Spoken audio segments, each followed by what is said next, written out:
रहे हैं आप, मैं हूं आपके साथ पलक शर्मा। वक्त हो गया है उत्तर प्रदेश उत्तराखंड की बड़ी खबरों का, तो आइए रुक करते हैं इन प्रमुख खबरों की ओर, जहां पहली खबर हरदोई से है। जनपद के पचदेवरा थाना क्षेत्र में मानवता को शर्मसार करने वाला मामला सामने आया है, जहां झाड़ फूंक के नाम पर एक नाबालिग किशोरी के साथ बेरहमी से मारपीट की गई घटना का वीडियो सोशल मीडिया पर तेजी से फैल रहा है।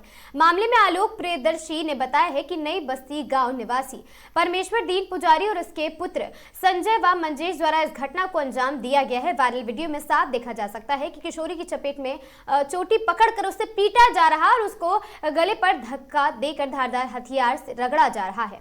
2 अप्रैल को ही दर्ज हुआ मुकदमा।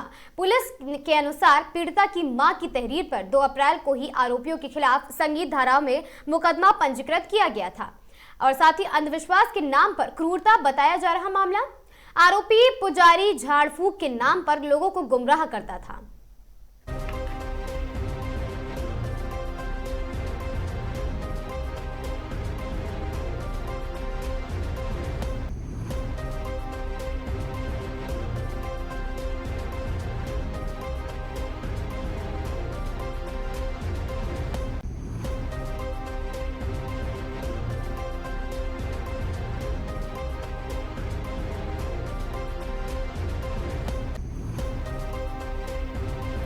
हरदोई जनपद में अपराध पर नकेल कसने के लिए चलाए जा रहे अभियान के तहत थाना पाली पुलिस को बड़ी सफलता हाथ लगी है।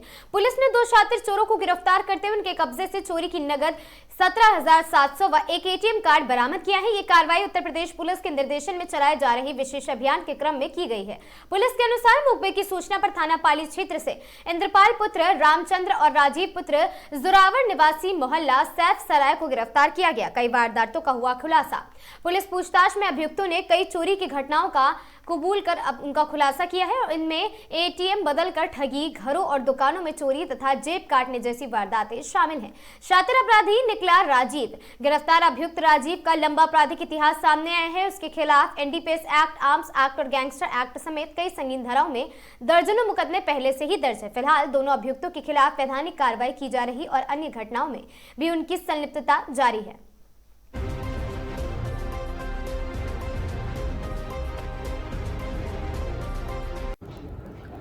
कतिपय सोशल मीडिया पर एक वीडियो चल रहा है जिसमें यह देखा जा रहा है कि एक तथाकथित झाड़ फूंक करने वाला व्यक्ति एक बच्ची के साथ मारपीट कर रहा है। इस मामले में अवगत कराना है कि थाना पचदेवरा जनपद हरदोई पर प्राप्त प्रार्थना पत्र के आधार पर दिनांक 2 अप्रैल 2026 को सुसंगत धाराओं के अधीन अभियोग पंजीकृत किया जा चुका है। नामजद आरोपी परमेश्वर दीन पुजारी, उनके लड़के संजेश और मंजेश, तीनों नई बस्ती गांव थाना पचदेवरा के निवासी हैं, के विरुद्ध भारतीय नागरिक सुरक्षा संहिता की धारा 170 के तहत विधिक कार्रवाई की जा चुकी है। इस मामले में विवेचना का शीघ्र निस्तारण गुण दोष के आधार पर किया जा रहा है एवं अन्य वैधानिक कार्रवाई सुनिश्चित की जा रही है।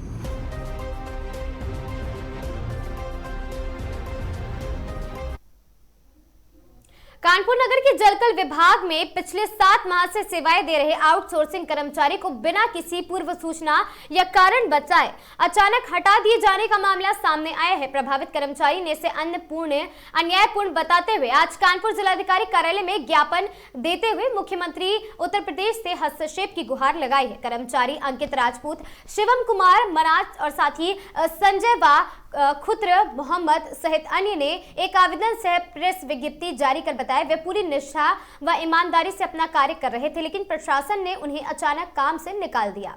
प्रभावित कर्मचारी का कहना है कि उनमें से अधिकांश अपने परिवार के एकमात्र कमाने वाले सदस्य हैं। हटाए गए सभी आउटसोर्सिंग कर्मचारियों को तत्काल पुनः कार्य पर बहाल किया जाए। भविष्य में किसी भी कार्रवाई से पूर्व उचित सूचना एवं उसके साथ ही किसी भी कार्रवाई से उचित सूचना एवं कारण बताया जाए। कर्मचारी के हितों की सुरक्षा के लिए स्पष्ट नीति भी बनाई जाए। प्रार्थियों ने मुख्यमंत्री उत्तर प्रदेश से न्यायोचित हस्तक्षेप की अपील करते हुए कहा कि उन्हें पूर्ण विश्वास है कि उनकी समस्या का समाधान किया जाएगा। क्या नाम है तुम्हारा? सर अंकित राजपूत। किस मामले में क्या आए थे? सर हम लोग आउटसोर्सिंग पे कार्यरत थे पिछले 7 महीने से और अचानक बिना हमें अग्रिम सूचना के हमें हटा दिया गया है और हमारी 2 महीने की सैलरी भी अभी तक नहीं आई हुई है। हम लोग जलकल विभाग में शहरी गरीब आजीविका मिशन के तहत आउटसोर्सिंग पे कार्यरत किए गए थे पिछले 7 महीने में और हमारी कार्यरत भी, हम भी अपनी कार्य की क्षमता अनुसार कार्य कर रहे थे, उसमें कोई कमी नहीं थी। पर हम लोगों को बिना कोई सूचना के, अग्रिम सूचना के हटा दिया गया है। तो हम लोग डीएम ऑफिस में आए हुए हैं यहाँ, और आउटसोर्सिंग के माध्यम में सर अलग अलग पद पे कार्य हो रहे थे। जो ऑफिशियल कार्य में लिए गए थे उनको नहीं हटाया गया है, केवल जो फील्ड वर्कर थे उनको ही हटाया गया है। कितने लोग हैं जो हटाए गए हैं? हम लोग करीब करीब 40-50 लोग हैं जो हटाए गए हुए कौन है हैं। जो साजिश कर रहा है? इसका तो शायद अधिकारी लोग हैं, कौन है? जीएम और ठेकेदार की मेरी भगत होगी। जीएम आनंद त्रिपाठी, आनंद कुमार त्रिपाठी।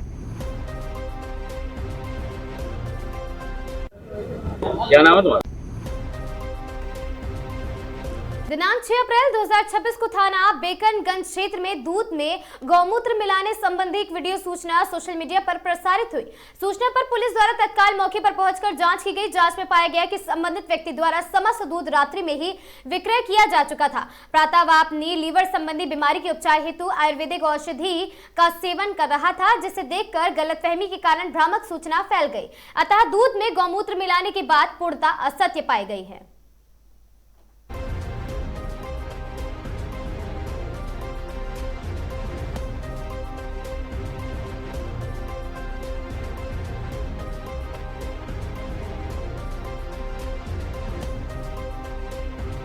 के संबंध में एक वीडियो वायरल हो रहा था, जिसमें दूध वाले द्वारा दूध में गौमूत्र मिलाए जाने की बात आम जनता द्वारा कही जा रही थी। इस संबंध में पुलिस द्वारा जांच की गई, जिसमें दूध बेचने वाले जो व्यक्ति हैं विनय कुमार गुप्ता जी, इनको लीवर की बीमारी है। इनके द्वारा आयुर्वेदिक औषधि गौमूत्र अर्क का सेवन किया जा रहा था। इसके दौरान जब लोगों ने देखा तो गलतफहमी उत्पन्न हो गई, जबकि इनके द्वारा रात में ही दूध बेच दिया गया था। सुबह ये पैसे लेने के लिए रुके हुए थे, और जो दूध में गौमूत्र मिलाए जाने की बात कही जा रही है, ये असत्य पाई गई। कानपुर के बिठूर थाना क्षेत्र के संभरपुर गांव में भारतीय किसान यूनियन भानु ने एक महत्वपूर्ण बैठक का आयोजन कर 22 दिन पहले धरना प्रदर्शन जारी कर दिया था, जिसमें किसानों ने अपनी जमीन के मुआवजे की मांगों को लेकर केडीए के खिलाफ प्रातः 10 बजे से शाम 4 बजे तक अपने खेतों में बैठकर शांतिपूर्ण तरीके से विरोध प्रदर्शन जता रहे। इस दौरान किसानों में भारी आक्रोश देखने को मिला है। किसान केडीए द्वारा अपनी जमीनी के अधिग्रहण और साथ ही उचित मुआवजे न दिए जाने का विरोध कर रहा है, जिसके चलते उन्होंने अनिश्चितकालीन घेराव की तैयारी भी की है। पर धरना प्रदर्शन के 22वें दिन समारोह सोमवार में और महापंचायत का कार्यक्रम रखा है, जिसमें भारतीय किसान यूनियन भानु के वरिष्ठ पदाधिकारी एवं सैकड़ों महिला व पुरुष शामिल हुए और केडीए के खिलाफ विरोध जताए हैं, जिस पर पहले केडीए के कुछ अधिकारी गण मौके पर पहुंचे और किसानों को समझाने में जुट गए। उसके बाद वहां पीड़ित किसान जिलाधिकारी से अपनी बात रखने के लिए जिद पर अड़ गए। किसानों के अनुसार मौके पर एसीएम 7 पहुंचे और किसानों को आश्वासन दिया कि किसानों की समस्याओं को सुना जाएगा।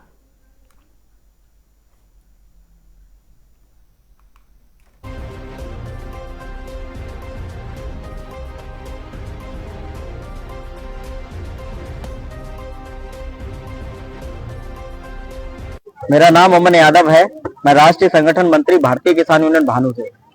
यहाँ पर पिछले 22 दिनों से लगातार किसान जो है अपनी जमीनों के हक के लिए धरने पे बैठा हुआ है। केडीए द्वारा उसे मुआवजा नहीं मिला, उसकी जमीनों पर गलत तरीके से कब्जा किया जा रहा है। ठेकेदार आकर जेसीबी तार देते हैं इनकी जमीनों के लिए। अब ये इसमें से कई किसान ऐसे हैं जिनके पास वही जमीन एक सहारा है, सेकेंडरी कोई ऑप्शन ही नहीं है। मजदूरी करते हैं ये लोग। 22 तारीख से लगातार धरने पे यहाँ पे बैठे हुए। इनके बीच में केडीए का कोई अधिकारी नहीं आया, तब आज हमें ये महापंचायत करनी पड़ रही है। क्या बैठक में क्या निर्णय निकला आज और केडीए से क्या आश्वासन? अभी बैठक में कोई निर्णय नहीं निकला है। आधा घंटा का समय दिया गया है अधिकारियों को कि वो आधे घंटे में हमें ये बताएं। हमने 3 मांगे रखी कि इन किसानों की जमीन का मुआवजा इन्हें मिल सके, उसके लिए आप कमेटी का गठन कर दो। दूसरा, जब तक इनका समाधान ना हो तब तक कोई भी वहां पर ठेकेदार या केडीए का कोई अधिकारी वहां पर इनकी जमीन का अधिग्रहण करने ना जाए, जब तक ये निर्णय ना हो जाए। आज धरने के कितने दिन हो गए? धरने का आज 23वां दिन है। कोई निर्णय नहीं निकलता, आगे क्या करेगा? कोई निर्णय नहीं निकलता है। पहले तो केडीए घेरेंगे, जब केडीए में भी कुछ नहीं निकलेगा तो वहां से सीधा मुख्यमंत्री आवास के लिए कूच कर देंगे लखनऊ। मेरा नाम आरपी ठाकुर है, राष्ट्रीय सचिव भारतीय किसान भानु से। आज जो हम लोग सभी लोग यहाँ पर आए हैं, लगभग किसान यहाँ 20 दिनों से धरने बैठे हुए हैं। कोई भी ठोस आश्वासन आज तक केडीए नहीं दिया है। सन 96 में जो सर्किट रेट जो तय किया था केडीए ने 96 का इन किसानों को रेट दिया जा रहा है, जबकि इनको जो रेट आज का जो मुआवजा है उस मुआवजे से जो 26 का जो रेट है सर्किट रेट के हिसाब से इन्हें मुआवजा देना चाहिए था, लेकिन उस रेट से 6 लाख बीघा पर बीघा हिसाब से इनको रेट दिया जा रहा है और बगैर किसानों को सूचित किए इन किसानों के ना तो कोई सहमति पत्र लिया गया ना कुछ लिया गया और इनकी जमीन अपने केडीए ने अपने नाम कर ली, क्योंकि इन किसानों को सूचना भी नहीं है कि इनकी जमीन जब इन्होंने वहां पहुंचे अपनी खतौनी निकलवाई तो जो खतौनियां हैं वो केडीए का नाम निकल रही है। इनकी पूर्वजों की बाप दादाओं की जमीन जिसपे आज तक बेचारे खेती करते रहे, उन्हें यह भी नहीं मालूम है कि उनकी जमीन उनसे छीन लेगी। क्या मांग करते हैं, अगर निर्णय नहीं निकलता है तो क्या करेगा ये? हमारा संगठन अगर निर्णय नहीं निकलता है, अभी आधे घंटे का समय दिया है अधिकारियों ने, अगर कोई निर्णय नहीं निकलता है तो हम लोग यहाँ से पहले डीएम आवास जाएंगे, अगर वहां भी हमें हमारी नहीं सुनी जाती है तो हम सभी किसानों को लेकर मुख्यमंत्री आवास के लिए कूच करेंगे। मेरा नाम अमित राजपूत है और मैं भारतीय किसान यूनियन भानु से कानपुर मंडल अध्यक्ष के पद पर हूँ। आज ये बैठक की है, पिछले 22 दिनों से किसान धरने पे बैठे हैं मुआवजे को लेके, तो अभी तक कोई केडीए का अधिकारी नहीं आया। आज यहाँ पर एसडीएम साहब आए हैं, उन्होंने भी गोल मोल बातें की हैं, उनको आधे घंटे का समय दिया है। अगर वो नहीं आते आधे घंटे में या कोई हमको आश्वासन नहीं देते हैं, कमेटी की मांग की है हमने, कमेटी अगर नहीं बनाते आधे घंटे के अंदर तो हम यहाँ से सीधा कूच कर दें केडीए परिसर के लिए और ये धरना वहीं पर चलेगा अनिश्चितकालीन।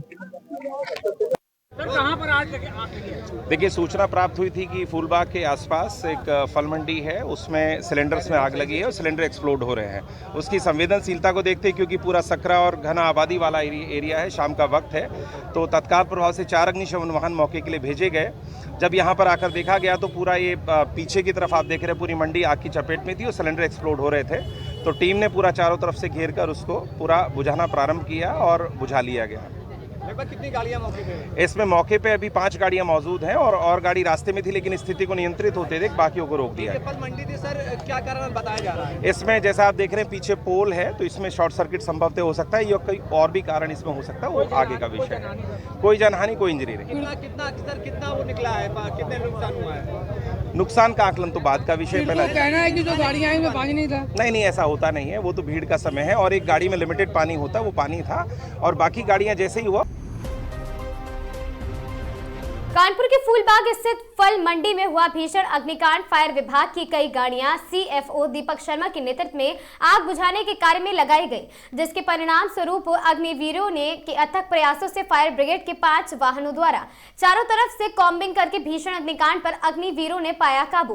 पूरे घटनाक्रम के दौरान मुख्य अग्निशमन अधिकारी दीपक शर्मा भी घटनास्थल पर मौजूद रहे और मीडिया को जानकारी देते हुए बताया, उन्होंने शॉर्ट सर्किट के कारण शुरुआती जांच में आग लगने की जानकारी प्रतीत हो रही है। बाकी जांच के उपरांत ही स्पष्ट बताया जा सकेगा कि आग लगने से क्या कारण रहा है। घटना में किसी भी प्रकार की कोई भी जनहानि नहीं हुई। अग्निकांड को पूरी तरह बुझाया जा सकेगा।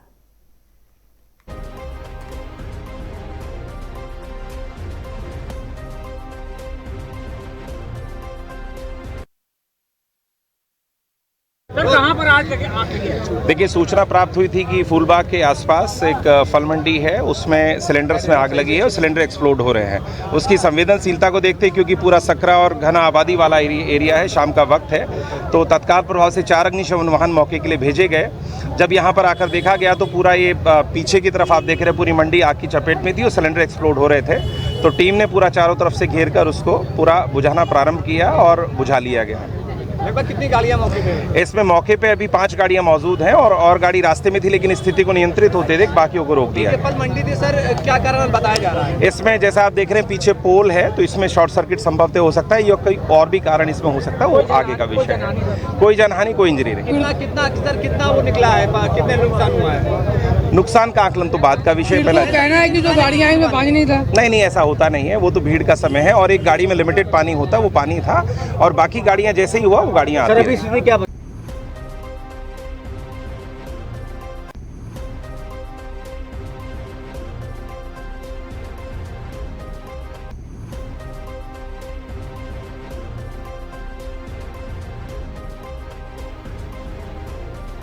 क्या लखीमपुर खीरी जिले के बेहद सुरक्षित माने जाने वाले सिविल कोर्ट परिसर में सोमवार दोपहर उस वक्त सनसनी फैल गई जब पुराने जमीनी विवाद को लेकर एक अधिवक्ता ने अपने ही चचेरे भाई व साथी अधिवक्ता के सीने में सरेआम गोली मार दी। गोली की आवाज गूंजते ही कचहरी परिसर में अफरा तफरी मच गई और लोग अपनी जान बचाने के लिए इधर उधर भागने लगे। घटना की जानकारी मिलते ही जिलाधिकारी दुर्गा शक्ति नागपाल और पुलिस अधीक्षक डॉक्टर ख्याति गर्ग भारी पुलिस बल के साथ मौके पर पहुंचे और घटनास्थल का निरीक्षण किया है। प्रत्यक्षदर्शियों के मुताबिक दोपहर करीब 12 बजे सिविल कोर्ट में प्रैक्टिस करने वाले अधिवक्ता विराट राज और साथी जितेंद्र राज के बीच किसी बात को लेकर तीखी नोकझोंक शुरू हो गई। देखते ही देखते विवाद इतना बढ़ गया कि दोनों के बीच जमकर हाथापाई होने लगी। उस वक्त मौजूद अन्य अधिवक्ताओं ने बीच बचाव कर दोनों को अलग किया था और मामला शांत होता नजर आ रहा था। लेकिन कुछ ही देर बाद आरोपी विराट राज वापस लौटा और जितेंद्र के पास पहुंचकर सीधे उसके सीने पर तमंचे से फायर कर दिया। डीएम और एसपी कार्यालय से महज कुछ ही दूरी पर हुई इस घटना ने पुलिस की मुस्तैदी पर गंभीर सवाल खड़े कर दिए हैं।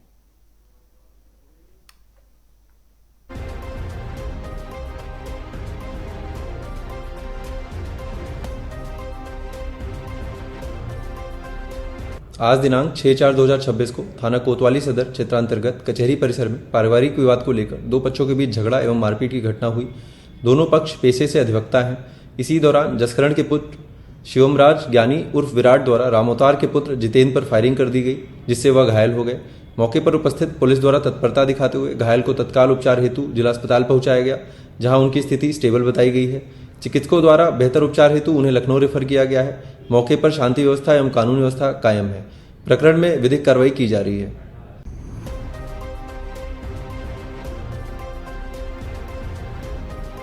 नाबालिग से दुष्कर्म के आरोपी को 25 वर्ष की सजा। पॉक्सको स्पेशल कोर्ट ने दी 25 वर्ष कारावास की सजा। गाजीपुर में नाबालिग का अपहरण, दुष्कर्म और धर्म परिवर्तन का दबाव बनाने के मामले में अदालत ने आरोपी अरमान उर्फ भोला को दोषी करार दिया है। विशेष न्यायाधीश पॉक्सको कोर्ट राम अवतार प्रसाद की अदालत ने उसे 25 साल कठोर कारावास की सजा सुनाई है। साथ ही 55,000 रुपए का अर्थदंड भी लगाया है, जिसकी पूरी शिकायत राशि पीड़ित को देने का आदेश दिया गया। ये मामला गाजीपुर के सादात थाना क्षेत्र से जुड़ा है। विशेष लोक अभियोजक रविकांत पांडे के अनुसार 24 दिसंबर 2024 को आरोपी अरमान उर्फ भोला ने एक नाबालिग लड़की का अपहरण कर लिया था।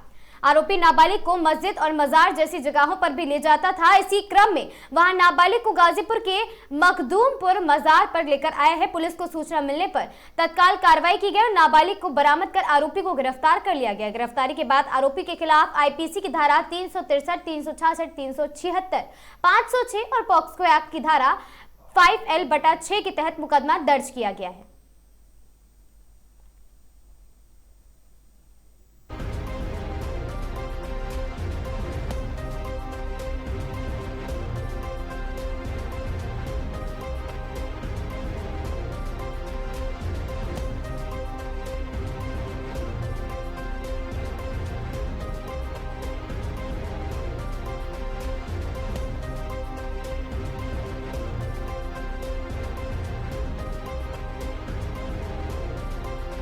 इस तरह के न्यायालय से फैसला है, क्या बताएं? मैं रविकांत पांडे, विशेष लोक अभियोजक पॉक्सो गाजीपुर।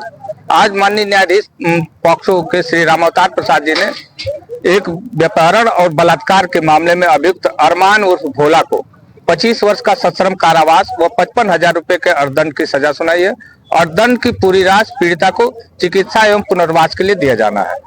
यह प्रकरण जो है सादात थाने का था। 24 दिसंबर सन 24 को रात में 12 बजे के करीब अभियुक्त अरमान उर्फ भोला पीड़िता को बाला फुसलाकर भगा ले गया और उसे आजमगढ़ में एक फूलपुर स्थान है जहाँ की एक दूसरे समुदाय का बाहुल्य है, वहीं रखे रहा और वहाँ उसको करीब 4 महीने तक उसके एक कमरे में बंद करके और जहाँ चाहता था किसी तरह से छुपा करके ले जाता था, मस्जिदों में ले जाता था, मजार में ले जाता था और धर्म परिवर्तन की बात का दबाव बनाता था। उस दौरान उसके साथ सतत रेप करता रहा। उसके बाद यहाँ मखदूमपुर एक स्थान है जहाँ मजार है, वहाँ भी ले आया था। पुलिस को सूचना मिली, वहाँ से पीड़िता को बरामद किए और अभियुक्त अरमान उर्फ भोला को गिरफ्तार किए। गिरफ्तारी के बाद न्यायालय में मामला संज्ञान में है। उसके बाद 1 मई 2025 को अभियुक्त अरमान उर्फ भोला के विरुद्ध 363, 366, 376, 506 आईपीसी व 5L/6 में आरोप विरचित हुआ। उसके बाद मेरे तरफ से कुल 8 गवाह परिचित कराए गए। 8 गवाहों ने अभियोजन कथानक का भरपूर समर्थन किया। फिर दोनों तरफ से बहस हुई। आज माननीय न्यायाधीश श्री रामावतार प्रसाद जी ने अभियुक्त को 25 वर्ष का सश्रम कारावास और 55,000 रुपए का अर्थदंड की सजा सुनाई है। सर दोनों एक ही धर्म से थे? दोनों दो समुदाय के थे। अभियुक्त जो है इस तरह की एक घटना और कर चुका है। एक दूसरे समुदाय की बच्ची को बला फुसला के भगा ले गया था, जो कि मामला अभी न्यायालय में लंबित है। आज इस मामले में माननीय न्यायाधीश श्री रामावतार प्रसाद जी ने अभियुक्त को सजा।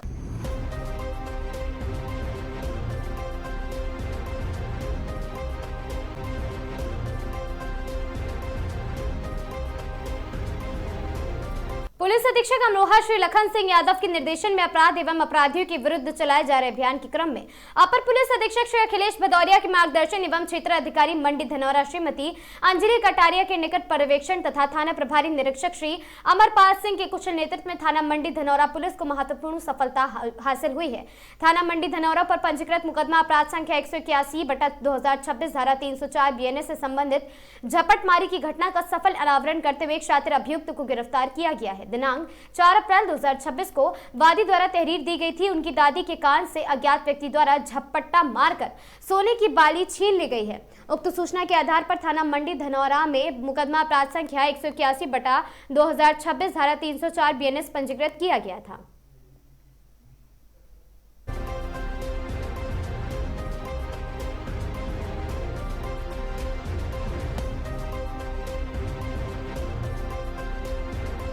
दिनांक 4 अप्रैल को थाना मंडी धनौरा क्षेत्र अंतर्गत मोहल्ला कटरा में एक अज्ञात व्यक्ति द्वारा एक वृद्ध महिला के कान की सोने की बाली छीन ली गई थी, जिस संबंध में थाने पर सुसंगत धाराओं में अभियोग पंजीकृत किया गया और घटना के शीघ्र अनावरण के लिए पुलिस टीमें गठित की गई।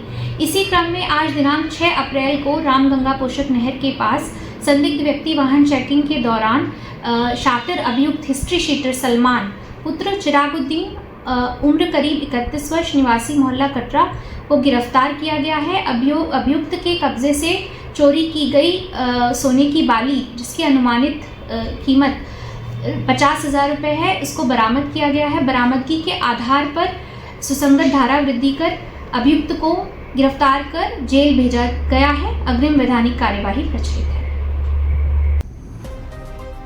सवाईजपुर में गंगा एक्सप्रेसवे सर्विस लेन पर हुई लूट की घटना का पुलिस ने खुलासा करते हुए 3 अभियुक्तों को गिरफ्तार किया है। 3 अप्रैल 2026 को राजवीर अपने भाई और साथी के साथ आभूषण गिरवी रखने शाहबाद जा रहे थे, तभी रास्ते में बाइक सवार बदमाशों ने रोककर आभूषण और मोबाइल लूट लिए हैं। पुलिस जांच में चौंकाने वाला खुलासा हुआ। आरोपी सुंदरम, जो पीड़ित का परिचित था, उसने ही अपने साथियों के साथ मिलकर पूरी घटना की साजिश रची थी। पुलिस ने सुंदरम, सत्यम और उर्फ जितेंद्र प्रताप और पंकज को गिरफ्तार कर उनके कब्जे से मोबाइल और 2500 नगद और घटना में प्रयुक्त मोटरसाइकिल बरामद की। मामले में अन्य आरोपियों की तलाश जारी और पुलिस आगे की कार्रवाई में जुटी है।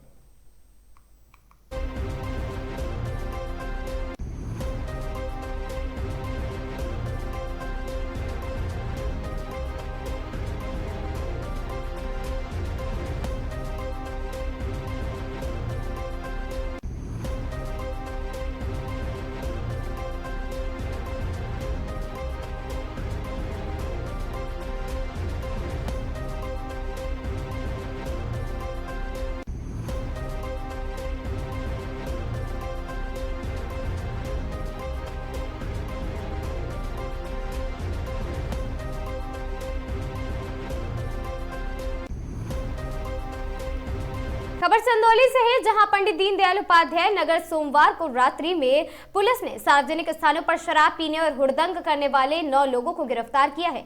ये कार्रवाई जनपद में कानून व्यवस्था को सख्त बनाए रखने के लिए चलाए जा रहे अभियान के तहत की गई है। पुलिस अधीक्षक आकाश पटेल के निर्देशन पर क्षेत्र में लगातार चेकिंग अभियान चलाया जा रहा है। इसी क्रम में मुगलसराय कोतवाली पुलिस ने भोजपुर गाँव के पास स्थित शराब की दुकानों के आसपास छापेमारी की है। पकड़े गए सभी 9 लोगों के खिलाफ संबंधित धाराओं में मुकदमा दर्ज और कार्रवाई शुरू कर दी गई। क्षेत्राधिकारी सीओ पीडीडीयू नगर अरुण कुमार सिंह ने बताया कि सार्वजनिक स्थानों पर शराब पीने और कानून व्यवस्था को प्रभावित करने वालों के खिलाफ लगातार अभियान जारी रहेगा।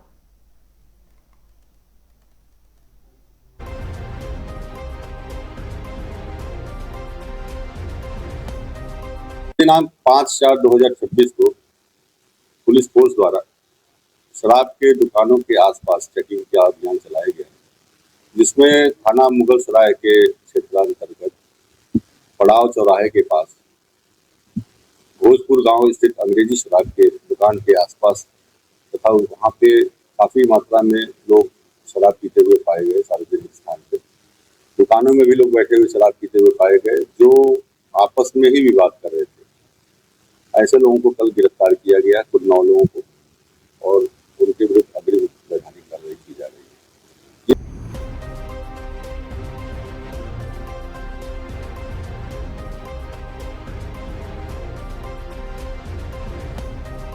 दिनांक 5/4/2026 को पुलिस फोर्स द्वारा शराब के दुकानों के आसपास चेकिंग का अभियान चलाया गया, जिसमें थाना मुगल सराय के क्षेत्रांतर्गत पड़ाव चौराहे के पास भोजपुर गांव स्थित अंग्रेजी शराब के दुकान के आसपास तथा वहाँ पे काफी मात्रा में लोग शराब पीते हुए पाए गए। सार्वजनिक स्थान पे दुकानों में भी लोग बैठे हुए शराब पीते हुए पाए गए, जो आपस में ही विवाद कर रहे थे। ऐसे लोगों को कल गिरफ्तार किया गया, कुल 9 लोगों को। खबर सीतापुर से है, जहां खेत को लेकर दो पक्षों में जमकर चले लाठी डंडे। मारपीट में दोनों पक्षों के युवती सहित 5 लोग घायल। सूचना पर पहुंची पुलिस घायलों को अस्पताल में भर्ती कराकर जांच पड़ताल में जुटी। बीच सड़क पर मारपीट करने का वीडियो जमकर वायरल। जनपद के थाना व कस्बा तंबौर के मोहल्ला शेखन टोला का मामला।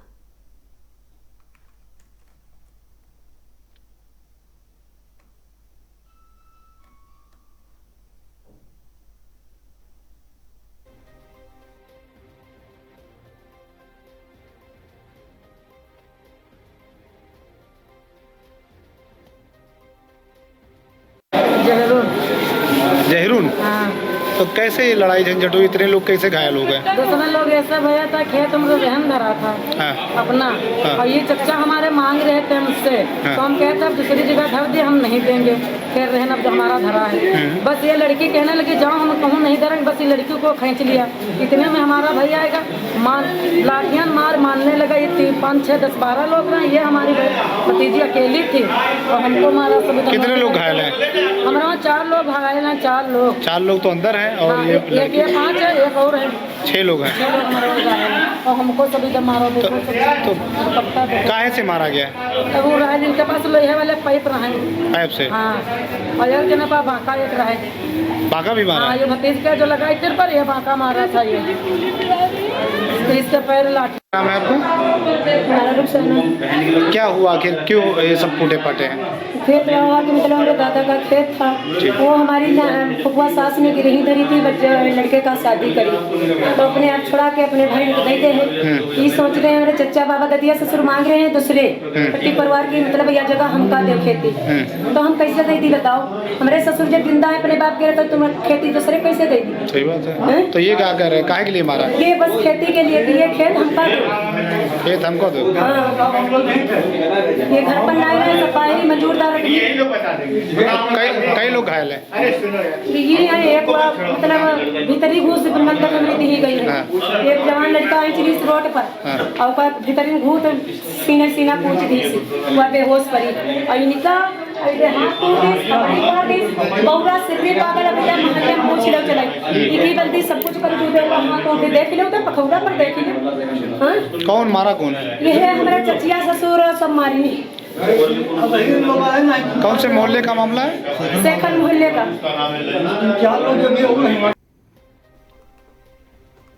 उत्तर प्रदेश के बदायूं स्थित HPCL बायोगैस प्लांट में 12 मार्च को दिन दहाड़े हुए दोहरे हत्याकांड की जांच में एक नया मोड़ ले लिया। पुलिस ने मामले में 2 और आरोपियों को नामजद किया है। मुख्य आरोपी अजय प्रताप सिंह का सगा भाई केशव और अजय के ताऊ राकेश सिंह का बेटा अभय, दोनों फिलहाल फरार हैं। वारदात की पृष्ठभूमि की बात करें तो 12 मार्च को प्लांट परिसर में DGM सुधीर कुमार गुप्ता और साथ ही असिस्टेंट मैनेजर हर्षित मिश्रा की गोली मारकर हत्या कर दी गई थी। प्रारंभिक जांच में सामने आया कि प्लांट में वेंडर के तौर पर काम कर रहे अजय प्रताप सिंह का अधिकारियों से पराली आपूर्ति और साथ ही भुगतान को लेकर विवाद चल रहा था। मुख्य आरोपी अजय को घटना के बाद गिरफ्तार कर जेल भेज दिया जा चुका है, जबकि प्रशासन ने उसके अवैध निर्माण पर बुलडोजर कार्रवाई भी की है। SIT के सामने पेश हुए जांच अधिकारी मामले की विवेचना CO सिटी रजनीश उपाध्याय के पर्यवेक्षण में चल रही है।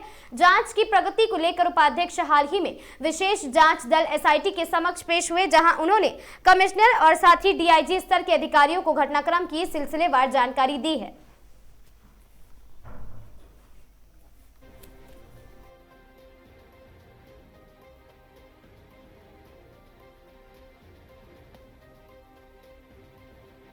मुंबई में बैठते हैं। अच्छा, इनकी जगह पे कोई आज अधिकारी भी आया था ज्वाइन करने के लिए? सुधीर गुप्ता सर की सुधीर गुप्ता BRS से नाम है उनका, जो आए थे ज्वाइन करने, लोकेश सुधीर सर ने BRS लिया था ना? BRS नहीं लिया था, रिजाइन किया था राजीव से परेशान होके। राजीव ने उसे उतना मानसिक तनाव दिया था कि वो रिजाइन करने के लिए मजबूर हो गया था। BRS नहीं लिया था। अभी दूसरी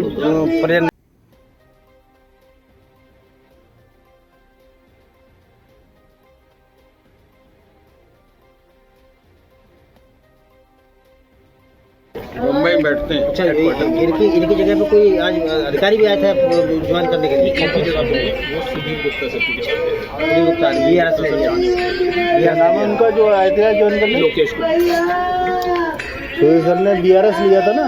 BRS नहीं लिया था, रिजाइन किया था राजीव से परेशान होके। राजीव ने उसे उतना मानसिक तनाव दिया था कि वो रिजाइन करने के लिए मजबूर हो गया था। BRS नहीं लिया था। अभी दूसरी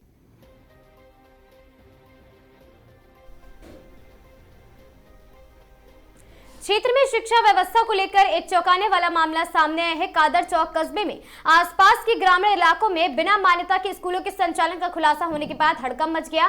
स्थानीय लोगों ने आरोप लगाया कि इन स्कूलों को विभागीय अधिकारियों की मिलीभगत से लंबे समय से चलाया जा रहा है, जबकि नियमों के तहत बिना मान्यता के किसी भी शैक्षणिक संस्थान का संचालन पूरी तरह अवैध है। प्राप्त जानकारी के अनुसार कादर चौक क्षेत्र में कई ऐसे निजी विद्यालय संचालित रहे हैं जिन्हें ना तो बेसिक शिक्षा विभाग से मान्यता प्राप्त है और न ही वे निर्धारित मानकों पर खरे उतरते हैं। इसके बावजूद इन स्कूलों में सैकड़ों छात्र छात्राएं अध्ययनरत है और साथ ही अभिभावकों से मोटी फीस वसूली जा रही है। स्थानीय निवासी रामपाल सिंह ने बताया है कि हम लोग अपने बच्चों का बेहतर भविष्य बनाने के लिए उन्हें अच्छे स्कूल में पढ़ाना चाहते हैं, लेकिन हमें यह नहीं बताया गया है यह स्कूल अवैध है। सूत्रों के अनुसार इन स्कूलों में ना तो प्रशिक्षित शिक्षक है और ना ही आधारभूत सुविधाएं पूरी हैं। कई जगहों पर कक्षाएं अस्थायी कमरों में चलाई जा रही हैं जहां सुरक्षा के पर्याप्त इंतजाम भी नहीं है। शिक्षा विभाग के नियमों के अनुसार किसी भी विद्यालय को मान्यता प्राप्त करने के लिए भवन, शौचालय, खेल का मैदान, योग्य शिक्षक और साथ ही अन्य आवश्यक सुविधाएं होना अनिवार्य है।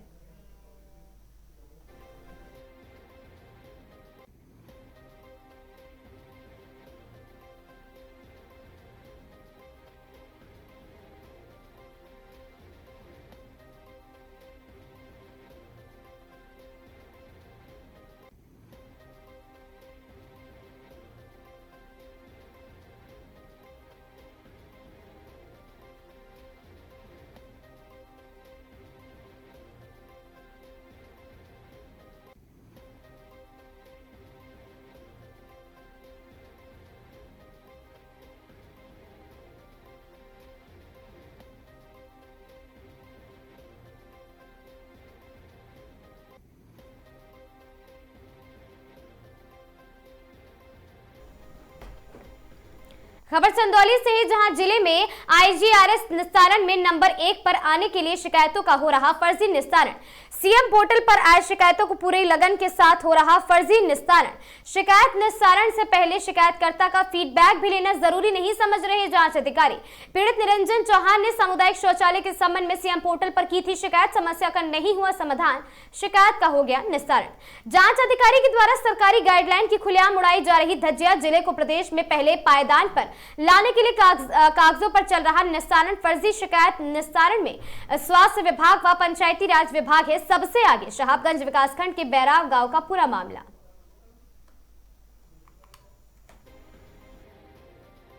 क्या नाम है आपका? निरंजन चौहान। कहाँ के रहने वाले हैं? बराव। निरंजन जी, क्या समस्या आपकी? सामुदायिक शौचालय में दिक्कत हो रही है। कहाँ का सामुदायिक शौचालय है? बराव। क्या दिक्कत हो रही है? उसमें जो केवाड़ी लगी हुई है पल्ला, उसमें सिटकनी नहीं है, सीट बैठ गई है। अब उसमें खुले में ही सब लोग शौच कर रहे हैं। तो इसकी शिकायत आपके द्वारा कहीं की गई थी? जी, पोर्टल पर, मुख्यमंत्री पोर्टल पर किए थे। फिर क्या हुआ? क्या रिपोर्ट लगाई है? इसमें फर्जी रिपोर्ट लगाया गया है। जांच अधिकारी द्वारा फोन के माध्यम से आपसे संपर्क कर फीडबैक लिया गया था? जी नहीं। तो अब आप क्या चाहते हैं? जी, हम तो चाहते हैं कि कार्रवाई हो। शौचालय इस्तेमाल करने लायक है? जी सर, शौचालय करने लायक नहीं है मगर मजबूरी में करना पड़ा है। सुबह कितने टाइम के लिए खुलता है? सुबह 2 घंटे खुलता है, शाम को भी 2 घंटे खुलते हैं। बाकी टाइम में नहीं खुलता है? बाकी टाइम बंद रहता है। तो फिर बाकी लोग कहाँ जाते हैं शौच के लिए? बाकी लोग रोड पर करते हैं और अन्य जगह पर ही कर लेते हैं।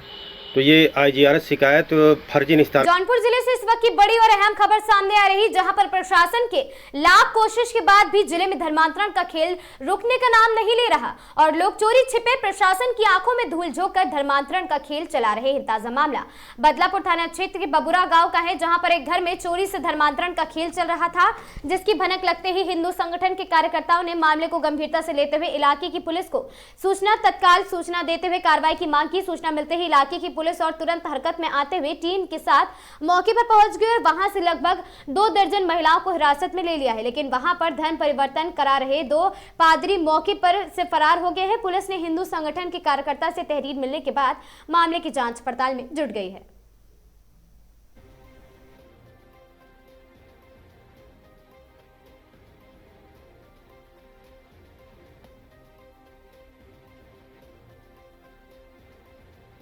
है कि आज सुबह 9 बजे लगभग सूचना प्राप्त हुआ कि बबुरा गांव में निवासी हरकेश गौतम के यहाँ लगभग 30-40 लोग धर्म परिवर्तन करने के लिए वहाँ मौके पर मौजूद थे। हम पुलिस को सूचना दिए, पुलिस आई, जांच पड़ताल की और उसके बाद लेके थाने पे आई। कितने लोग पकड़ा है, महिला पुरुष कितने हैं सर? लगभग संख्या 2 दर्जन के आसपास है।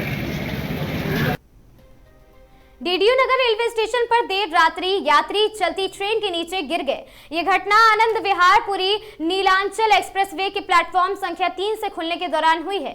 संयोगवश यात्री को कोई भी चोट नहीं आई और वह सुरक्षित बच गए। यह घटना देर रात्रि में हुई है। ट्रेन अपने निर्धारित ठहराव के बाद खुल रही थी, तभी यात्री वीरेंद्र कुमार ट्रेन के नीचे आ गया। प्लेटफॉर्म संख्या 2 पर ड्यूटी पर तैनात मुख्य स्वास्थ्य निरीक्षक अक्षय कुमार ने यात्री ट्रेन को नीचे से देखा और साथ ही उन्होंने तुरंत शोर मचाकर यात्री को पेट के बल लेटे रहने और साथ ही ना हिलने के इशारा किया है। अक्षय कुमार की सूचना पर आरपीएफ और जीआरपी कर्मी भी मौके पर पहुंचे हैं। तत्काल ट्रेन में चेन पुलिंग कर उसे रोका गया। इसके बाद यात्री को सुरक्षित बाहर निकाला गया। पूछताछ में यात्री ने अपना नाम वीरेंद्र कुमार निवासी चंद्रहिया मोतिहारी बिहार बताया है। उसने बताया कि धक्का लगने से वह ट्रेन के नीचे गिर गया था। हालांकि कुछ अन्य लोगों ने आशंका जताई कि युवक मरने के इरादे से ट्रेन के नीचे आया था।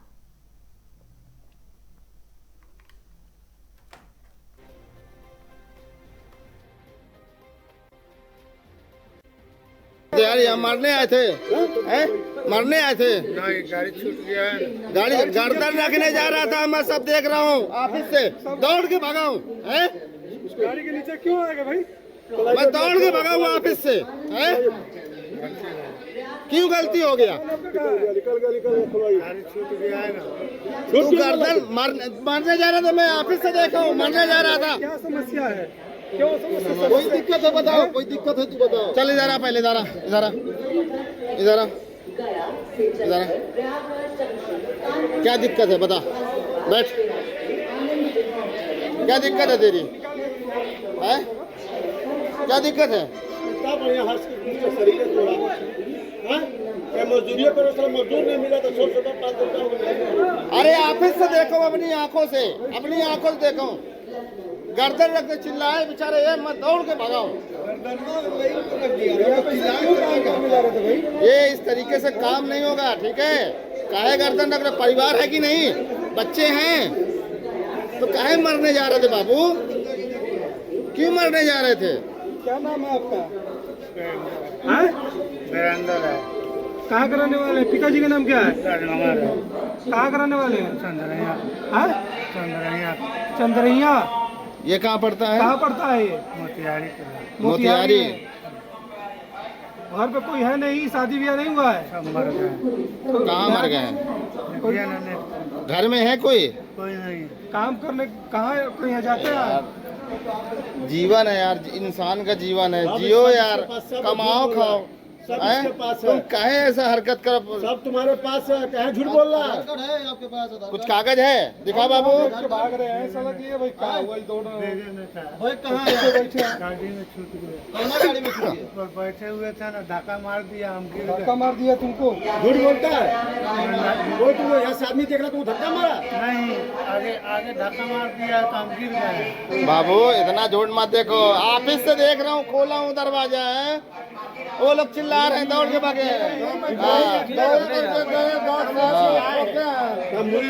अब तो बकवास कर रहा है। सही बोलिए, सही बोलिए, अभी सही से बताओ, है ना? सही बोलिए, सही से बताओ। अरे यही लोग जान बचाने वाले हैं। बापू रामचंद्र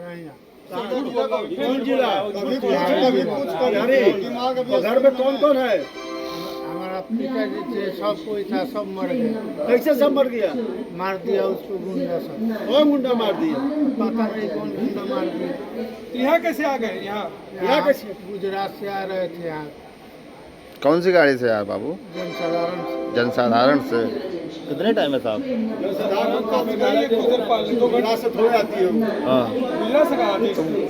जनसाधारण गुजरात से नहीं आ रहे, कहाँ से? दिल्ली से आ रहे, बताओ। रामनगर के खताड़ी क्षेत्र में नगर पालिका द्वारा चलाए जा रहे अतिक्रमण विरोधी अभियान पर अब सवाल उठने लगे। सीएम हेल्पलाइन की शिकायत के बाद प्रशासन ने नालों पर बने अवैध निर्माणों को ध्वस्त करने की कार्रवाई तो की, लेकिन इस दौरान स्थानीय लोगों में भारी नाराजगी देखने को मिली है। नगर पालिका की टीम ने मौके पर पहुंचकर कई ढांचों को तोड़ा है और लोगों का सामान भी जब्त कर लिया। हालांकि प्रभावित लोगों पर आरोप है कि बिना उचित नोटिस और वैकल्पिक व्यवस्था की उनकी रोजी रोटी पर सीधा असर डाला गया है।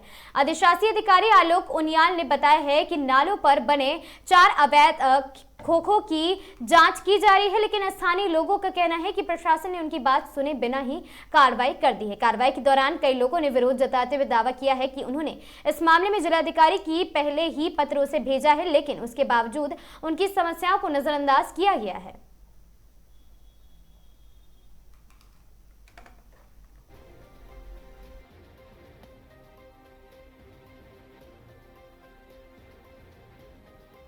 जी, पिछले कुछ समय से आपने देखा होगा रानीखेत रोड और एवं मार्केट क्षेत्र में भी हमारे द्वारा लगातार अतिक्रमण के खिलाफ कार्रवाई की जा रही थी। आज उसी क्रम में हमें जिलाधिकारी महोदय एवं जिलाधिकारी महोदय के आदेशों के अनुक्रम में हमारे द्वारा खताड़ी क्षेत्र में अतिक्रमण के खिलाफ कार्रवाई की गई। इसमें कुछ सीएम हेल्पलाइन से भी हमारे पास शिकायत गई थी एवं जिला प्रशासन के स्तर पर भी कुछ कार्रवाई के निर्देश हमें प्राप्त हुए थे। तो आज हमारे द्वारा जो मुख्यतः तौर पे जो हमारी यहाँ सफाई के लिए जो नालों के ऊपर पट्ट के ऊपर जो वो रखे जाते हैं वो भी तोड़े गए थे, और साथ में ये 4 खोखे जो हैं जो कि इस तरीके से सड़क के किनारे बने हुए थे उनकी भी आज जांच की गई। उनका सामान हमारे द्वारा खाली करवा दिया गया है। इनके द्वारा ये बताया जा रहा है कि इनके द्वारा जिलाधिकारी महोदय को कोई एक पत्र प्रेषित किया गया जिसमें जांच के आदेश है। हम वो पत्र का दिखवा लेते हैं और इनको 2-3 दिन का भी हम लोग अपना पक्ष रखने का एक मौका दे देते हैं। 2-3 दिन के बाद अपना पक्ष रखने के बाद अगर कुछ संतुष्ट कार्रवाई नहीं होती तो हम लोग यह खोखे हटवा देंगे। साथ ही एक आगे पर एक टंकी चौराहे पर भी एक दुकान के द्वारा पूरी मोड़ पे काफी बड़ा अतिक्रमण किया गया था, उस अतिक्रमण को भी हटाया गया। द्वारा जो सड़क के किनारे जो जिस प्रकार से सड़कों के अतिक्रमण टेबल मेज वगैरह रखे गए थे और एक भट्टियां हैं वो सामान जब्त किया गया। लोगों को नोटिस दिया गया।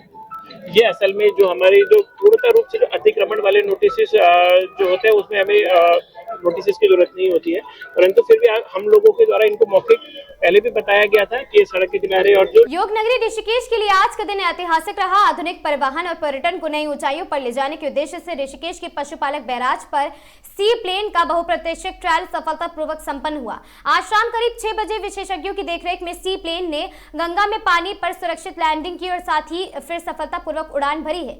इस ट्रायल के होने से ऋषिकेश के पर्यटन क्षेत्र में नई संभावनाएं खुलेंगी। राफ्टिंग, बंजी जंपिंग और साथ ही एडवेंचर स्पोर्ट्स के बाद अब सी प्लेन पर्यटकों के लिए मुख्य आकर्षण होगा।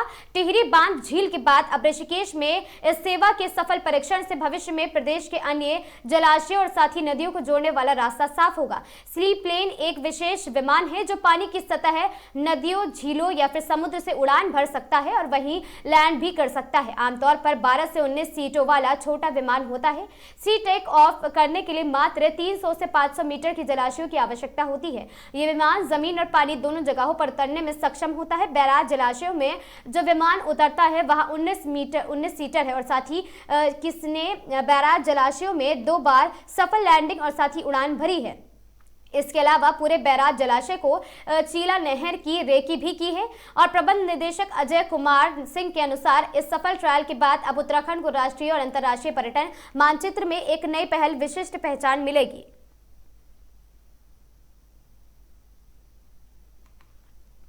तो था ये इंडिया का पहला कोई जो है ये जो प्लेन है ना, ये यहाँ पे लैंड हुआ है, मतलब इंडिया में बना हुआ प्लेन, इंडिया मेक का। तो हमें तो जिम्मेदारी सौंपी गई थी केवल कोऑर्डिनेशन की हमारे प्रबंधन ने, जिसे हमने निभाने में कामयाब रहे। और ये देवभूमि उत्तराखंड की सरकार की बहुत ही बड़ी सोच है, बहुत अच्छी सोच है, और ये मील का पत्थर साबित होगी उत्तराखंड के पर्यटन में और विकास में। ये माननीय हमारे जो महामहिम मुख्यमंत्री जी हैं और जो भी उच्च अधिकारीगण हैं, उनकी जो सोच है वो बहुत ही दूरदर्शी और बहुत ही अच्छी सोच है। मेरा नाम अतुल शर्मा है, मैं बैराज में SDO हूँ। खबर देहरादून से है, जहां राजपुर क्षेत्र में हुई रिटायर्ड ब्रिगेडियर की हत्या के प्रकरण में एक और अभियुक्त को पुलिस ने किया गिरफ्तार। घटना में शामिल सभी 10 अभियुक्तों को पुलिस द्वारा किया जा चुका है गिरफ्तार। सभी 10 अभियुक्तों को हत्या की धाराओं में माननीय न्यायालय में जिला रिमांड भेजा गया।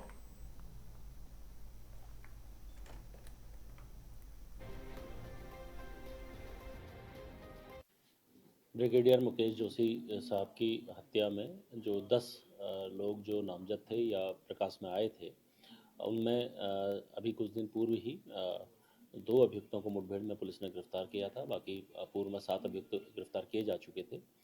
उनके कुल मिला के 9 अभियुक्तों को अब तक अरेस्ट किया जा चुका था, और जो लास्ट में एक अभियुक्त वैभव अभी फरार चल रहा था, उसको भी पुलिस के द्वारा गिरफ्तार कर लिया गया है। संपूर्ण विवेचना में जो हमारी कार्रवाई है वो बिल्कुल पॉजिटिवली सही दिशा पर चल रही है, और हत्या के मुकदमे में ही इनको सबको अरेस्ट किया गया है।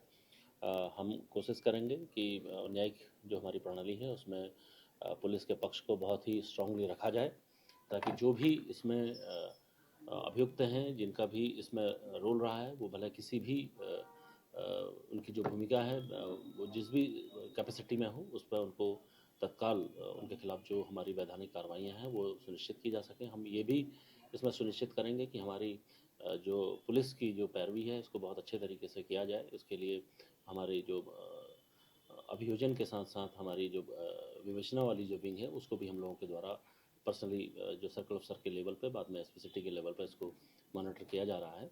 10 ही अभियुक्तों में को हत्या के ही मामले में रिमांड पर लिया गया है। इसमें पुलिस की जो पैरवी है उसने काफ़ी अच्छे तरीके से, और हमारी अभियोजन की पैरवी को काफ़ी अच्छे तरीके से रखा गया है। इसको मैं सभी को बधाई भी देता हूँ पुलिस की टीम द्वारा। बहुत ही कम समय में सभी अभियुक्तों को अरेस्ट करके और हत्या के मामले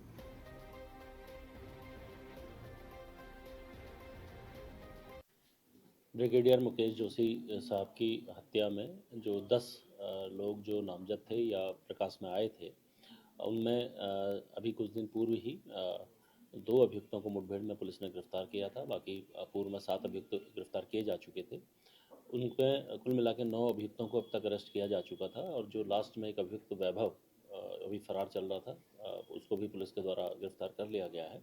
संपूर्ण विवेचना में जो हमारी कार्रवाई है वो बिल्कुल पॉजिटिवली सही दिशा पर चल रही है, और हत्या के मुकदमे में ही इनको सबको अरेस्ट किया गया है।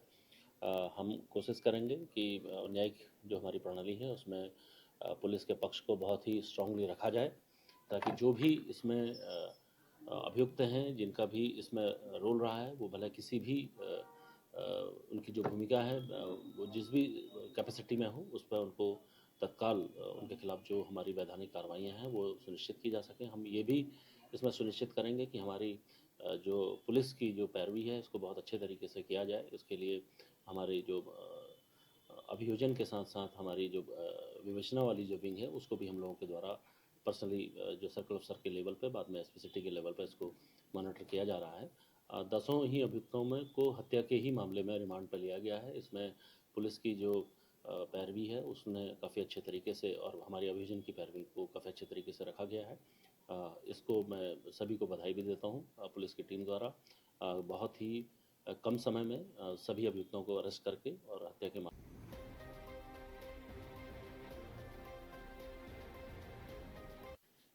ब्रिगेडियर मुकेश जोशी साहब की हत्या में जो 10 लोग जो नामजद थे या प्रकाश में आए थे, उनमें अभी कुछ दिन पूर्व ही 2 अभियुक्तों को मुठभेड़ में पुलिस ने गिरफ्तार किया था। दून पुलिस की कार्रवाई से संदिग्धों में मचा हड़कंप। 1.5 माह के अभियान के दौरान 4000 से अधिक संदिग्ध व्यक्तियों के विरुद्ध दून पुलिस ने की है कार्रवाई। रेजिडेंशियल अपार्टमेंट तथा आवासीय कॉलोनी में स्थित 30,000 से अधिक मानकों में पुलिस टीमों द्वारा की गई सत्यापन की कार्रवाई। जनपद के नगर तथा देहात क्षेत्रों में 43,000 से अधिक बाहरी व्यक्तियों का किया गया सत्यापन के दौरान संदिग्ध पाए गए 4,466 व्यक्तियों को किया गया गिरफ्तार। बिना वैध दस्तावेज के अवैध रूप से भारत में रह रही 3 विदेशी महिलाओं तथा अवैध गतिविधियों में लिप्त 7 अन्य अभियुक्तों को गिरफ्तार किए गए और साथ ही 3 आपराधिक मामले दर्ज। अभियान के दौरान बिना सत्यापन आपराधिक पृष्ठभूमि से जुड़े सार्वजनिक स्थान पर हुड़दंग और नियमों का उल्लंघन करने वालों पर 63 व्यक्तियों को किया गया गिरफ्तार। किराएदारों, घरेलू नौकरों और अपने प्रतिष्ठानों में कार्य करने वाले कर्मियों के सत्यापन न कराने वाले 2,500 से अधिक मकान मालिकों, प्रतिष्ठान स्वामियों की 83 पुलिस एक्ट में चालान किया गया और साथ ही एसएससी देहरादून के निर्देशों पर दून पुलिस का सत्यापन अभियान लगातार जारी है।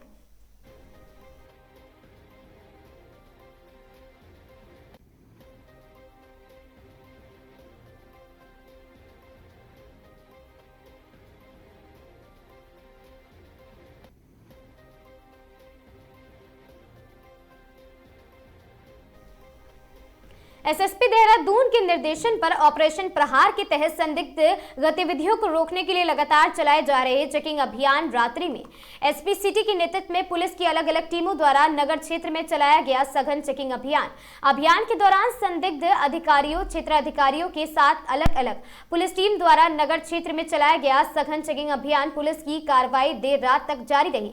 संदिग्ध गतिविधियों में लिप्त रहे अभियुक्तों के ठिकानों पर पुलिस द्वारा की जा रही औचक छापेमारी की कार्रवाई, नियमों का उल्लंघन करने तथा निर्धारित समय अवधि के बाद खुलने वाले बार, रेस्टोरेंट्स के विरुद्ध की जा रही कार्रवाई।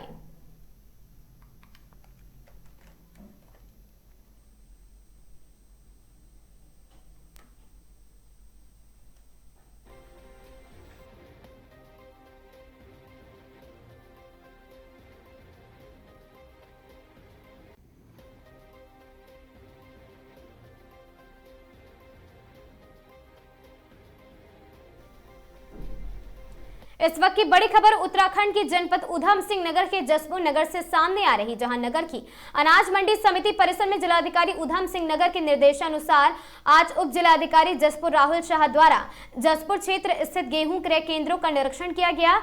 जनपद में वर्तमान में कुल 5 गेहूं क्रय केंद्र संचालित किए जा रहे तथा गेहूं क्रय केंद्र प्रक्रिया प्रारंभ हो चुकी है, जहाँ किसानों से पारदर्शी एवं सुचारू रूप से खरीद सुनिश्चित की जा रही है। निरीक्षण के दौरान उप जिलाधिकारी द्वारा क्रय केंद्रों पर उपलब्ध व्यवस्थाओं का जायजा लिया गया तथा गुणवत्ता एवं नमी मॉइस्चर परीक्षण की प्रक्रिया का अवलोकन किया गया। उन्होंने केंद्रों पर उपस्थित किसानों से संवाद कर उनकी समस्याएं एवं सुझाव भी सुने हैं।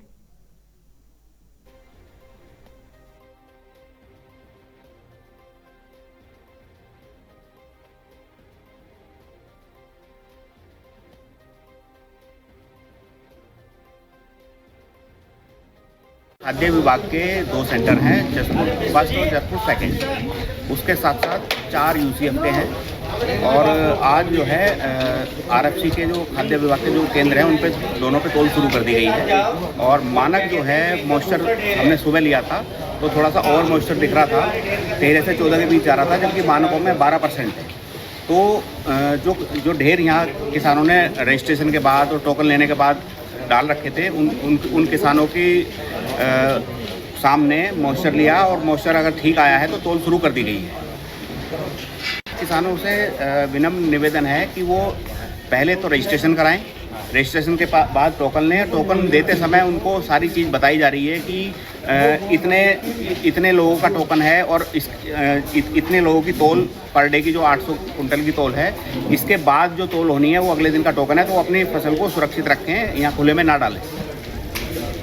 सामने वाले फड़ पे 3 यूसीएफ के सेंटर हैं और जो गड़ी नेवी वाला सेंटर है वो काशीपुर मंडी में संचालित है। यूनियन ने मुझे ज्ञापन दिया था, मैंने उच्च अधिकारी को प्रेषित कर दिया है। ये आरएफसी के 2 सेंटर तो चल गए हैं पर यूसीएफसी के सेंटर अभी नहीं चले हैं, वो कल कह रहे हैं चलाने को।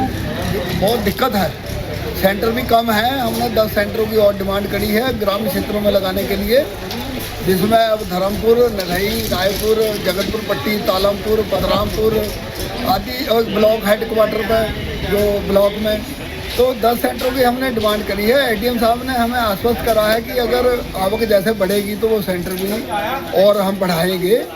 और जहाँ जो 5 सेंटर लगे हैं मंडी समिति के अंदर, उनमें से 2 सेंटर आज चल पाए हैं और अभी 3 सेंटर कल चलाने का वायदा जो हुआ है, क्योंकि अभी हम आए हुए हैं और यहीं पर ये सारी रीडिंग ले रहे हैं। तो उनका कह रहे हैं कि हमारा अभी खाता आज खुल जाएगा दोपहर तक और हम जो है कल सुचारू कर देंगे तोल।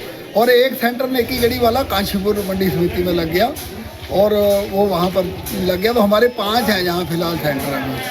तो ये सेंटरों के लिए जगह भी कम है, बाहर गेहूँ पड़ा है। 2 दिन मौसम विभाग का जो है बरसात का मौसम बता रहा, मौसम खराब बता रहा है, मौसम विभाग की जो रिपोर्ट है। तो देखो जी, किसान के तो चिंता की लकीरें हैं। वो अगर देखो अधिकारी अच्छे हैं, इस टाइम हमें आश्वस्त कर रहे हैं, अगर जो बढ़िया काम करके अगर किसान का एक एक दाना तुलेगा तो हम अधिकारियों को सम्मानित करने का भी काम करेंगे। अगर धानों जैसी व्यवस्था रही खराब तो हम छाती पे बैठेंगे सभी अधिकारियों के। ये हमारा कहना साफ है। हमारा संगठन ही अगर किसान को कोई दिक्कत आई तो हम बख्शने वाले नहीं हैं। अच्छा काम होगा तो हम सम्मानित भी करते हैं।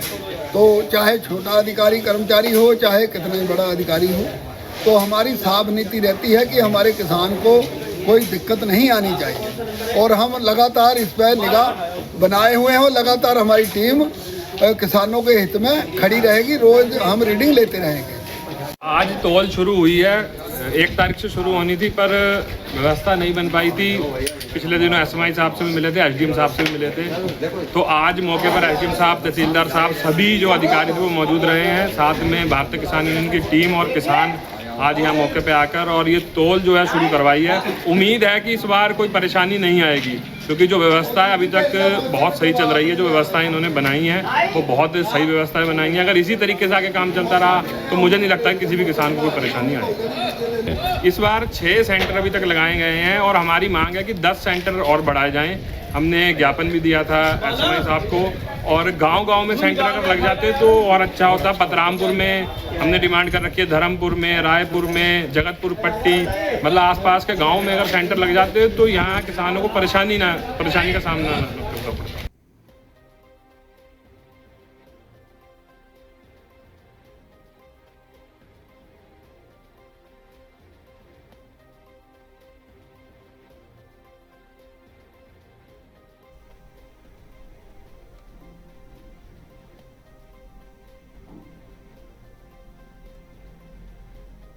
खाद्य विभाग के 2 सेंटर हैं, जसपुर फर्स्ट और जसपुर सेकंड। उसके साथ साथ 4 यूसीएफ के हैं। आवाज नहीं आ रही।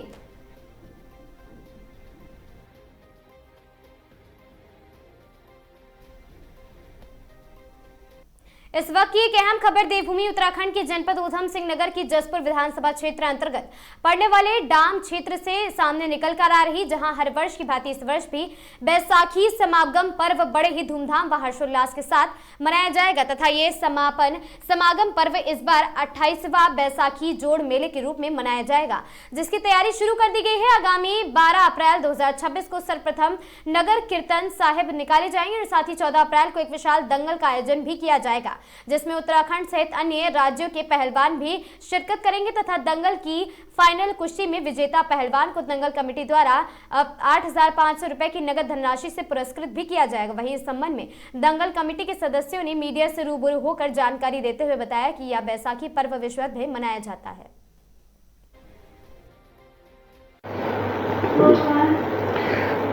बैसाखी के पर्व को लेके पूरे क्षेत्र में, पूरे हमारे उत्तराखंड में, पूरे विश्व भर में बहुत ही अच्छे तरीके से कार्यक्रम तैयार किए जा रहे हैं।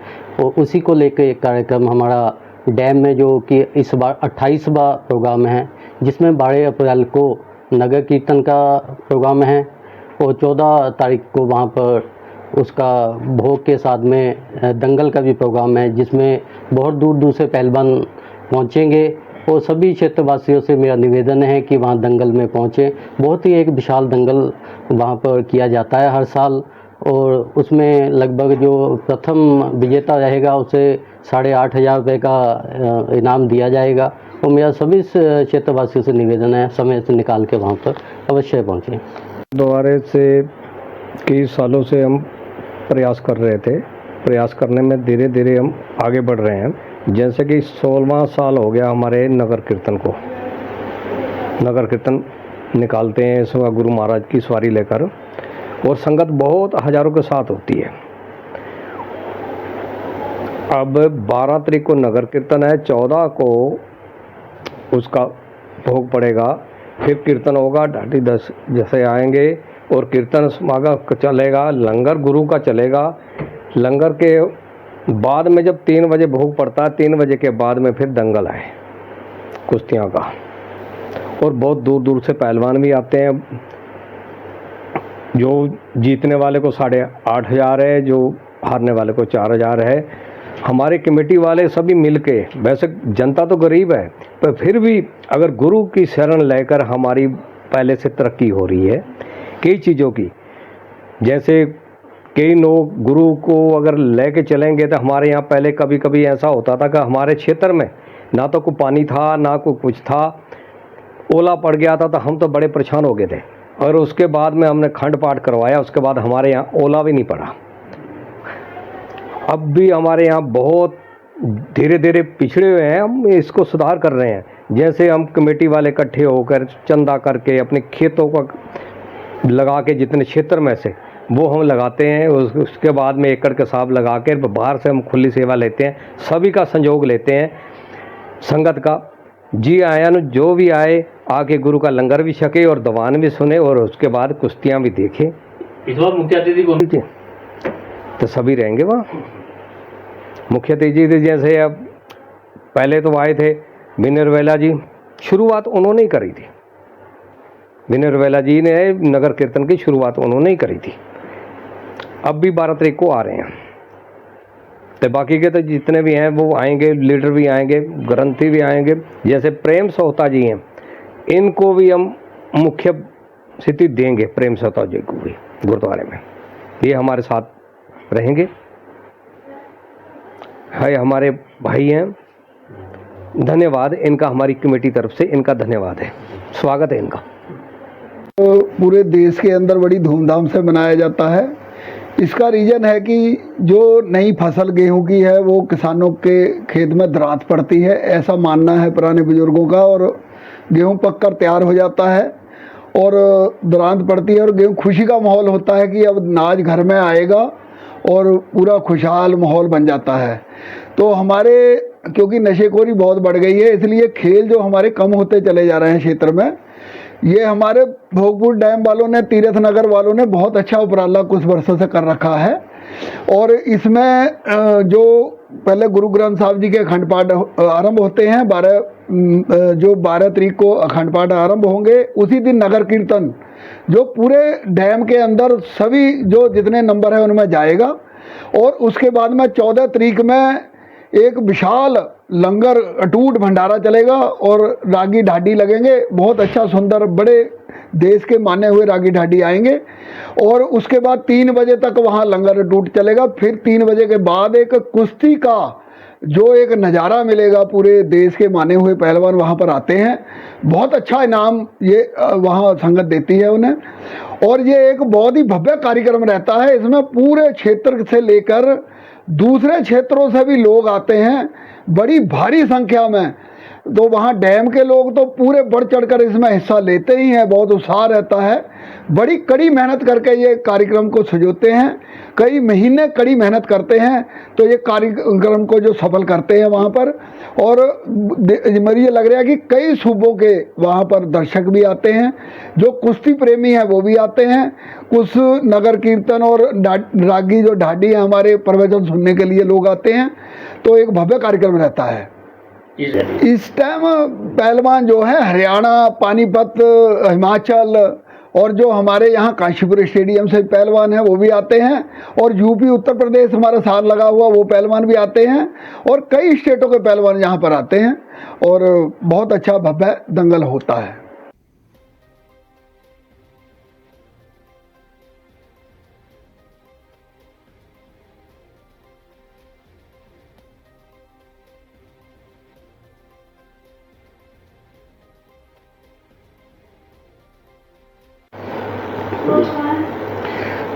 बैसाखी के पर्व को लेके पूरे क्षेत्र में, पूरे हमारे उत्तराखंड में, पूरे विश्व भर में बहुत ही अच्छे तरीके से कार्यक्रम तैयार किए जा रहे हैं।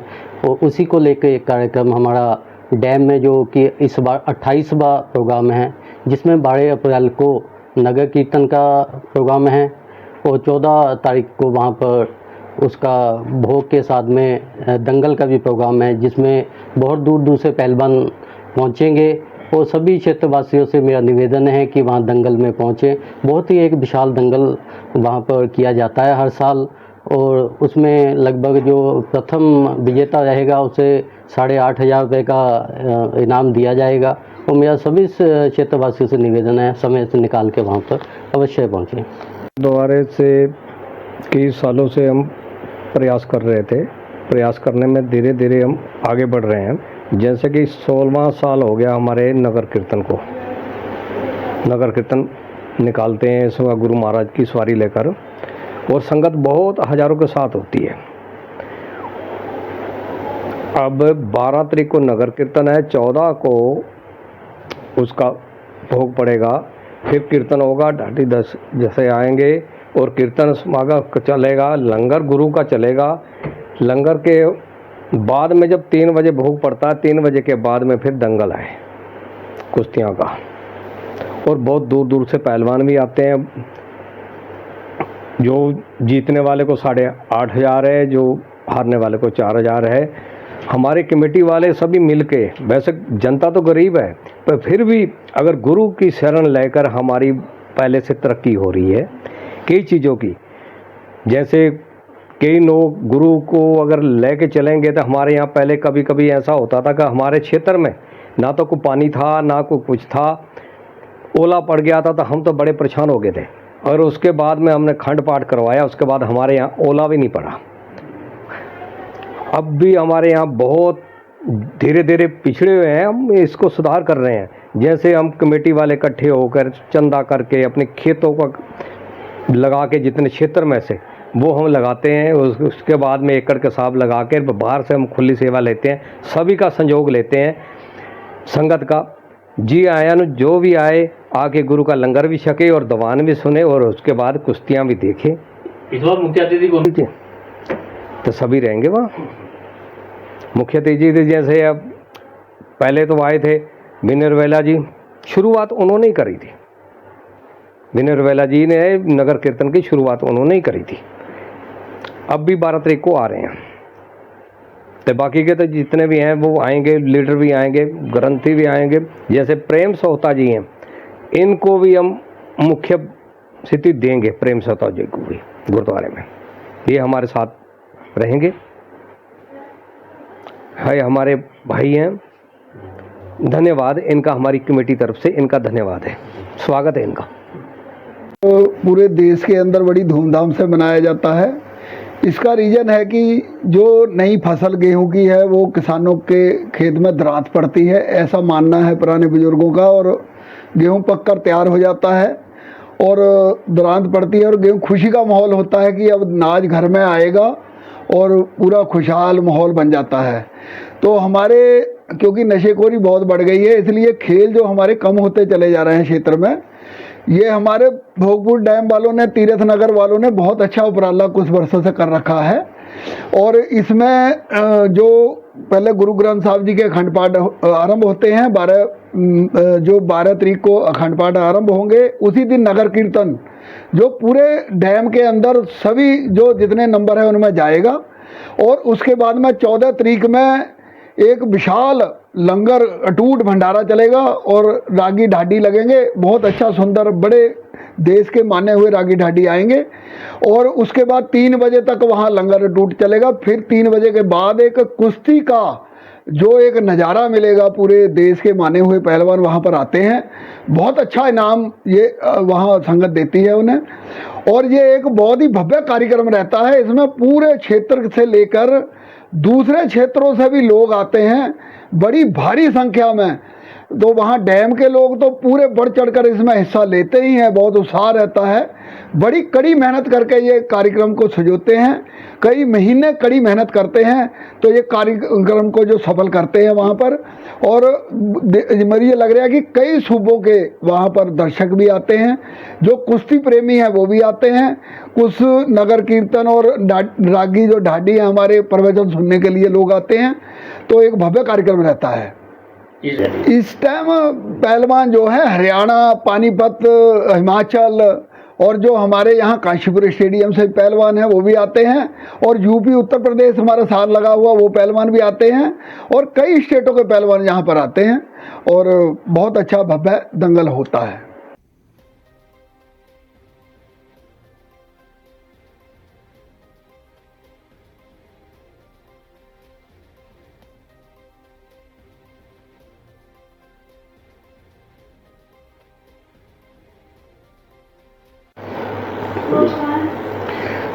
बैसाखी के पर्व को लेके सरोवर नगरी नैनीताल से दूर भीमताल ब्लॉक के सूर्या जाला गांव में वन विभाग को एक बाघ को ट्रैंकुलाइज करने में सफलता मिली है। सूत्रों की मिली जानकारी के अनुसार मुताबिक देर रात वन विभाग की रेस्क्यू टीम ने बाघ को ट्रैंकुलाइज कर अपने कब्जे में ले लिया है, जिसकी जनपद नैनीताल ने रानी बाग रेस्क्यू सेंटर भेज दिया है। सूत्रों से ये भी जानकारी प्राप्त हुई है, सूर्या जाला ग्रामीण क्षेत्र में एक महिला जब जंगल में अपने पालतू मवेशी के लिए चारा लेने गई थी, तब बाघ ने उन्हें अपना निवाला बना लिया था। इस घटना के बाद से वन विभाग ने क्षेत्र में 5 पिंजरे और 10 से अधिक कैमरे लगाकर सघन सर्च अभियान चलाया था।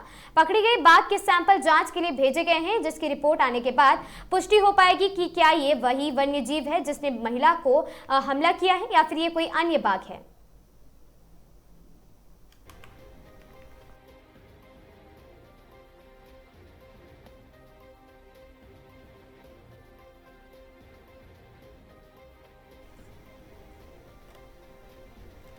ऋषिकेश के रेलवे रोड एक दुकान में शॉर्ट सर्किट से लगी भीषण आग, दुकान में रखा सामान जलकर खाक हो गया। सुबह करीब 3:30 पर बताई जा रही आग की घटना सूचना मिलते ही स्थानीय पुलिस के साथ फायर ब्रिगेड टीम मौके पर पहुंची और कड़ी मशक्कत के बाद आग पर काबू पाया गया। जानकारी के मुताबिक ऋषिकेश रेलवे रोड पर राम सिंह के नाम से पूजा की सामग्री की बताई जा रही दुकान।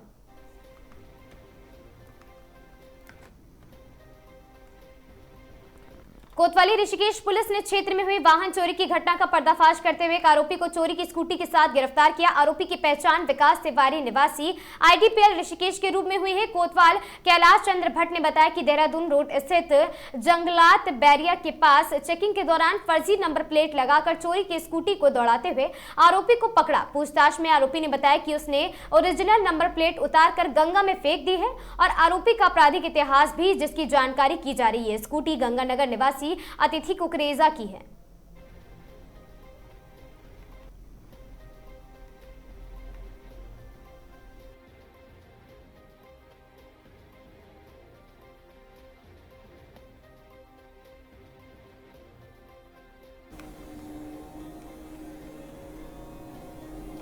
इन खबरों में आज के लिए बस इतना ही। ऐसी खबरों से लगातार जुड़े रहने के लिए बने रहें हमारे साथ और देखते रहें आगाज टाइम्स।